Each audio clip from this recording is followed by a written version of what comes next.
సభలో స్పీకర్గా సుదీర్ఘమైన అనుభవం వారికి ఉన్నది. మాజీ ముఖ్యమంత్రి చంద్రశేఖరరావు గారితో కలిసి పనిచేసిన సుదీర్ఘమైన అనుభవం కూడా వారికి ఉన్నది. అయితే ఇక్కడ వారు కొన్ని విషయాలు మరి సందర్భంగా గుర్తు లేదో రాలేదో నాకు తెలియదు. వారికి మీ ద్వారా గుర్తు చేయదలుచుకున్నాను. 2011 సంవత్సరంలో శాసనమండలి ఎన్నికలలో భారతీయ జనతా పార్టీ టీఆర్ఎస్ పొత్తు పెట్టుకున్నారు. ఆనాడు ఇదే సభలో ఉన్న ఈరోజు కేంద్ర మంత్రి బీజేపీ అధ్యక్షుడు కిషన్ రెడ్డి గారు, ఎండెల లక్ష్మీనారాయణ గారు ఇద్దరు శాసనసభ్యులు బీజేపీ నుంచి టీఆర్ఎస్ అభ్యర్థికి అధికారికంగా ఓట్లేసిండ్రు. ఒకటి. రెండవది, ఆనాడు ముగ్గురు టీఆర్ఎస్ ఎమ్మెల్యేలు కిరణ్ కుమార్ రెడ్డి గారికి ఓటేసిండ్రు. ఆ ముగ్గురు ఎవరే అంటే ఏనుగు రవీందర్ రెడ్డి గారు, కావేటి సమ్మయ్య గారు, కల్వకుంట్ల విద్యాసాగర్ రావు గారు. ఆ ముగ్గురు టీఆర్ఎస్ అభ్యర్థికి ఓటేయకుండా కిరణ్ కుమార్ రెడ్డి గారికి మద్దతు ఇచ్చినందుకు చంద్రశేఖరరావు గారు వారిని పార్టీ నుంచి బహిష్కరించడం జరిగింది. ఆ సందర్భంగా ఎమ్మెల్యేలు ఏం చెప్పిండ్రంటే, అయ్యా మీ అల్లుడు గారే మమ్మల్ని ఇక్కడ ఓటేయమని చెప్తే మేము పోయి అక్కడ ఓటేసినాము, ఓటేయమన్నా మీ అల్లుడినేమో ఇంట్లో పెట్టుకున్నావు, మమ్మల్ని పార్టీ నుంచి ఎట్లా బహిష్కరిస్తామని వాళ్ళు మాట్లాడడంతో తిరిగి 2014లో వారికి టికెట్లు ఇవ్వడం జరిగింది. నెంబర్ 1. నెంబర్ 2, 2014 నుంచి 2023 వరకు పార్లమెంటులో ఏ సందర్భం వచ్చినా అధికారికంగా అక్కడ రికార్డులు ఉన్నాయి. కావాలంటే వారి పెద్దలు పోచారం శ్రీనివాసరెడ్డి గారు, నామ నాగేశ్వరరావు గారికో లేకపోతే కేశవరావు గారికో వారు అడిగితే ఎన్ని బిల్లులు వచ్చినప్పుడు లోక్సభలో కానీ రాజ్యసభలో కానీ వారు ఎవరి పక్షాన నిలబడి ఎవరికి మద్దతు పలికినరో అక్కడ సజీవంగా సాక్ష్యాలు ఉంటాయి.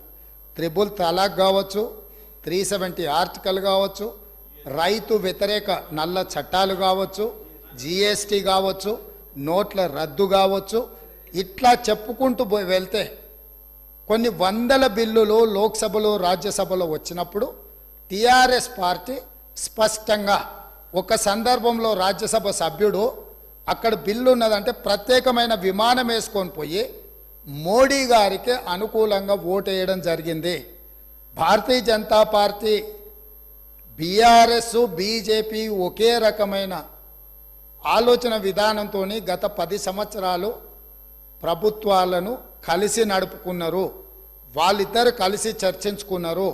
ఇంతెందుకు వాళ్ళ పార్టీ అంతర్గత విషయం ముఖ్యమంత్రి గారిని మార్చాలని ఇక్కడ చాలామంది మాజీ మంత్రులు చంద్రశేఖరరావు గారిని దించేసేయాలి, తారక రామారావు గారిని ముఖ్యమంత్రిని చేయాలని చెప్పి ఆ మంత్రివర్గంలో ఉన్న వాళ్ళే చంద్రశేఖరరావు గారి మీద అవిశ్వాసం ప్రకటించి తారక రామారావు గారిని ముఖ్యమంత్రిని చేయండి అని వాళ్ళు మాట్లాడినరు. వాళ్ళందరూ ఒత్తిడి తట్టుకోలేక చంద్రశేఖరరావు గారు వెళ్ళి నరేంద్ర మోడీ ప్రధానమంత్రిని కలిసి నేను అక్కడి నుంచి మా వాళ్ళు తప్పుకోమంటుండ్రు, తప్పుకుంటా తారక రామారావు గారిని తెలంగాణ రాష్ట్రానికి ముఖ్యమంత్రిని చేస్తా, మీరు నాకు అనుమతి ఇవ్వమని అడిగినరని, నేను వారసత్వ రాజకీయాలు లేకపోతే రాచరికాలను నేను సమర్థించను, నేను వ్యతిరేకిస్తున్నా, అది ఎలా సాధ్యమో అని నేను చంద్రశేఖరరావును నిలదీసినని భారత ప్రధానమంత్రి తెలంగాణ రాష్ట్రానికి వచ్చినప్పుడు స్పష్టంగా ప్రకటన చేసిండు. ఇప్పుడు పెద్దలు శ్రీనివాసరెడ్డి గారిని నేను అడుగుతున్నా, మీకు ఎలాంటి సంబంధాలు లేకపోతే, అనుబంధం లేకపోతే, ఆయన అనుమతితోనే మీరు నిర్ణయాలు తీసుకోకపోతే మీ పార్టీ అంతర్గత వ్యవహారం ముఖ్యమంత్రిని మార్చుకోవడం అనేది, అట్లాంటి విషయం కూడా మోడీ గారి అనుమతిని అడిగిందంటే మీ బంధం ఫెవికల్ బంధం. ఒకవేళ మీకు కేసీఆర్ గారు చెప్తుండ్రో లేదో వాస్తవాలు ఒక్కసారి ఇప్పుడు నేను చెప్పిన చరిత్రను మొత్తము వారు తెలుసుకోవాల్సిందిగా నేను కోరుతున్నా. మీకు కొన్ని చెప్తాడు, కొన్ని దాస్తాడు. కాబట్టి దాసినై మీకు ఒకవేళ ఎప్పుడైనా అనుమానం వస్తే మీరు ఎప్పుడైనా నన్ను అడగొచ్చు, స్వేచ్ఛగా వచ్చి కలవచ్చు. మిగతా వివరాలన్నీ కూడా నేను మీ దృష్టికి తీసుకొస్తాను.